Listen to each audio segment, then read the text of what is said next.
히브리서 1장.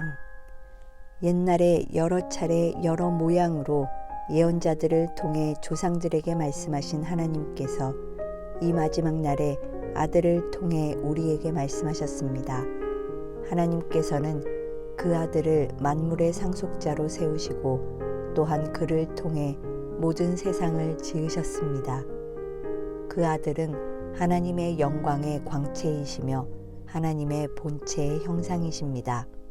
또한 그분은 그분의 능력 있는 말씀으로 만물을 붙드시며 그 자신을 통해 죄를 깨끗게 하는 일을 하시고 높은 곳에 계시는 존귀한 분의 오른편에 앉으셨습니다. 그 아들이 천사들보다 훨씬 뛰어나게 되셨으니 이는 그들보다 뛰어난 이름을 상속받았기 때문입니다. 하나님께서 언제 천사들 가운데 누구에게라도 너는 내 아들이다, 오늘 내가 너를 낳았다라거나 또다시 나는 그의 아버지가 되고 그는 내 아들이 될 것이다 라고 말씀하신 적이 있습니까? 그리고 또 그 맏아들을 이 세상에 이끌어 오실 때 하나님의 모든 천사들은 그에게 경배하라 하고 말씀하셨습니다. 천사들에 대해서는 그는 그의 천사들을 바람으로 그의 일꾼들을 불꽃으로 삼으신다 라고 하셨으나 아들에 대해서는 하나님 주의 보좌는 영원 무궁하며 주의 나라의 규는 의로운 규입니다. 주께서는 의를 사랑하시고 불법을 미워하셨습니다. 그러므로 하나님 곧 주의 하나님께서 기쁨의 기름을 주께 부어 주의 동료들보다 높이 뛰어나게 하셨습니다 라고 하셨고 또 주여 태초에 주께서 땅을 세우셨고 하늘도 주의 손으로 지으신 것입니다. 그것들은 부서질지라도 주께서는 영원히 계실 것이요 모든 것은 옷과 같이 낡을 것입니다.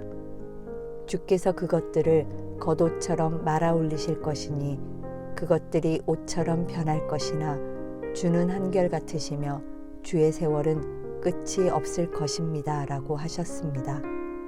그러나 하나님께서 언제 천사들 가운데 누구에게 내가 내 원수들을 내 발판이 되게 할 때까지 내 오른편에 앉아 있어라 라고 말씀하셨습니까? 모든 천사들은 구원을 상속할 사람들을 섬기라고 하나님께서 보내신 섬기는 영들이 아닙니까?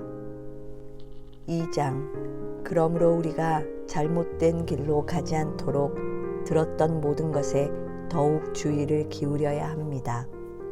천사들을 통해 하신 말씀도 효력이 있어 모든 범죄와 불순종이 마땅한 징벌을 받았는데 우리가 이 큰 구원을 무시한다면 어떻게 징벌을 피할 수 있겠습니까?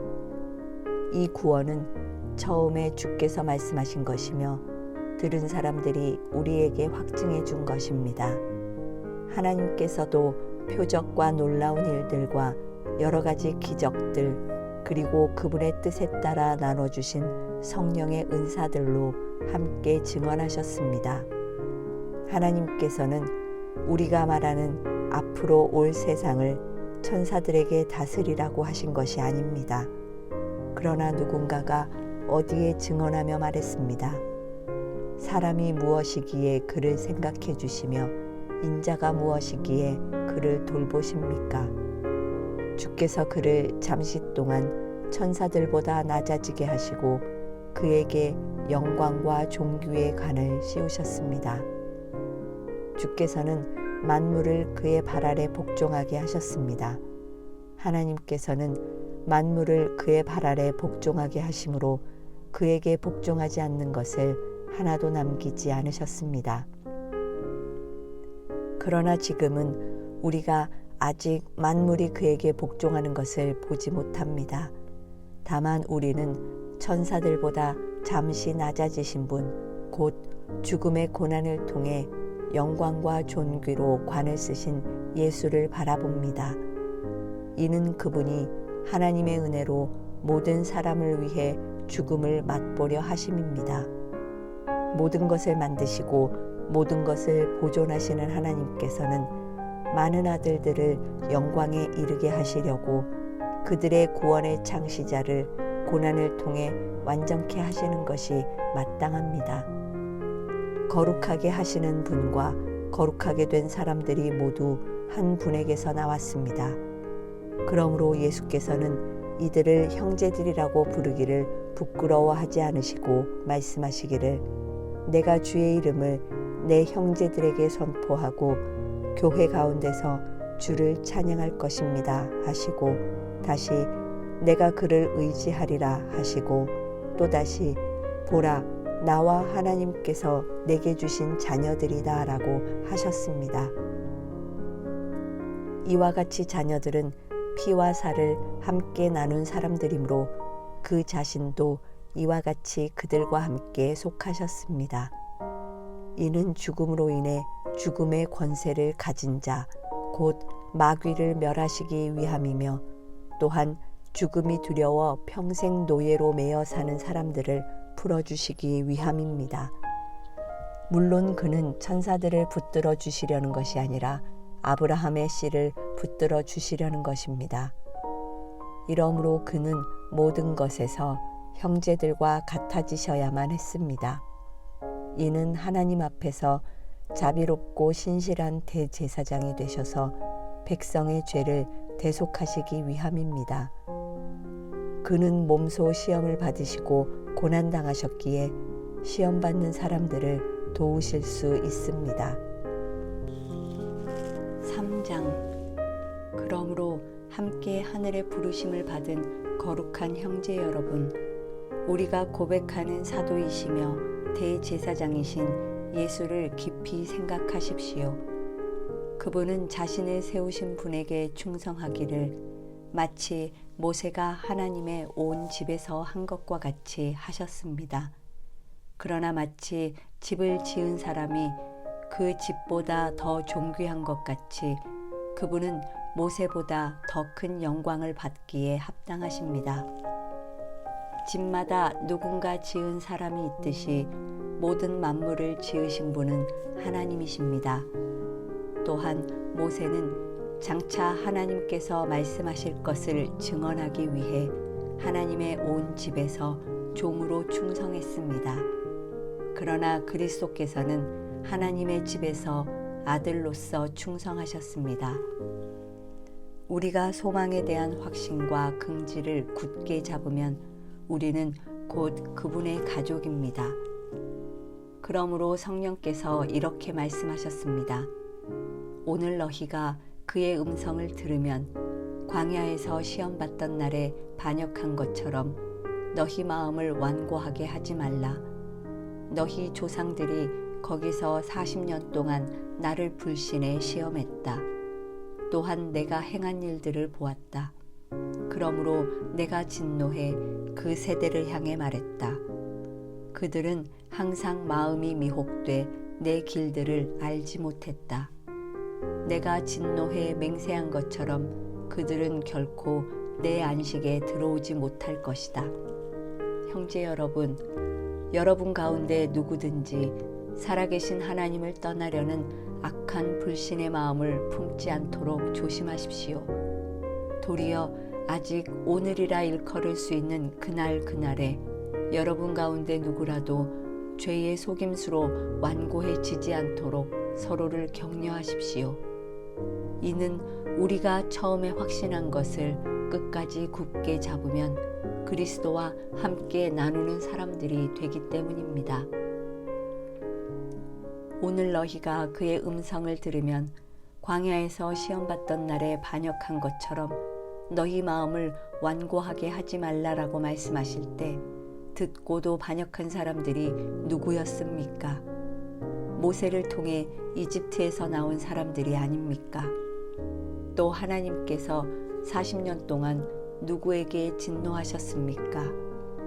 죄를 저지르고 시체가 돼 광야에 쓰러진 사람들에게 아닙니까? 또한 하나님께서 누구에게 그분의 안식에 들어가지 못할 것이라고 맹세하셨습니까?